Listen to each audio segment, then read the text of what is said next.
What's good everyone, it's Fizzy here. We're back again with another video. So in today's video, I'm going to be talking to you guys about making Afrobeat progressions.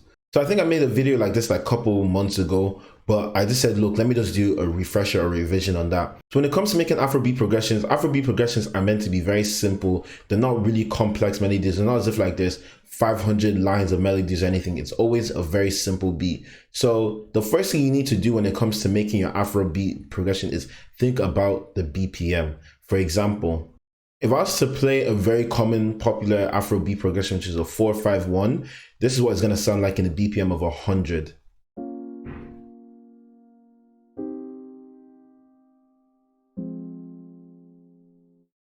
So as you can see, it sounds really slow. It doesn't sound as if there's a lot going on. But if I was now to increase the BPM to what is originally meant to be played around, which is, let's say, 116, this is what it's going to sound like.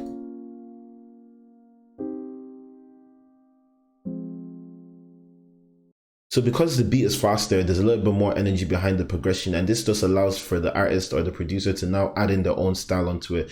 Because the notes are long at a slower BPM, it just wouldn't sound right. So because of that, you need to make sure you pick the right BPM for the type of beat you're making. So we're gonna first start off with a slow BPM and what I think some of the melody progressions can be used for. So if you're in the BPM of like 95 to like 105, let's say, you actually want the notes to be played fairly quick to each other. So you see the way there's these long one bars here.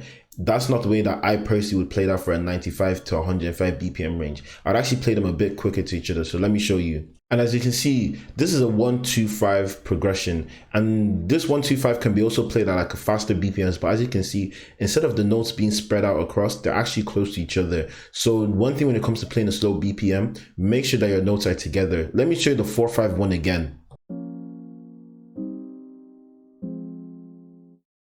So as you can see, the 4-5-1 sounds nice when it's close to each other instead of it being long and apart. So when it comes to your BPM, make sure you pick the right BPM for your sounds. So when it comes to Afrobeat progressions, a lot of songs actually use the similar progressions. For example, a 4-5-1, a 1-2-5, or a 1-4-5. All it comes down, when it comes to the progressions, all it comes down is the sound choice and as well as how you spice it up. So this is a 1-2-5, and a 1-2-5 is really common when it comes to Afrobeat progressions.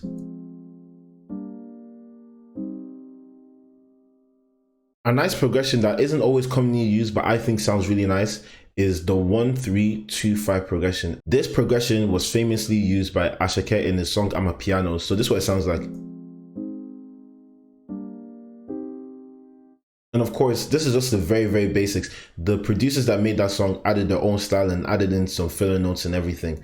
But when it comes to Afrobeat progression, 1-3-2-5 is also a really nice progression. So that's it from me, everyone. And if you want to get a MIDI pack that has melody MIDIs and then drum MIDIs, I'm going to put the link down below to one of my MIDI packs that I released last year. In this, it's completely free. All you have to do is just sign up. And yeah, thank you guys for watching. Make sure to comment down below what other Afrobeat progressions that you actually know as well. Peace.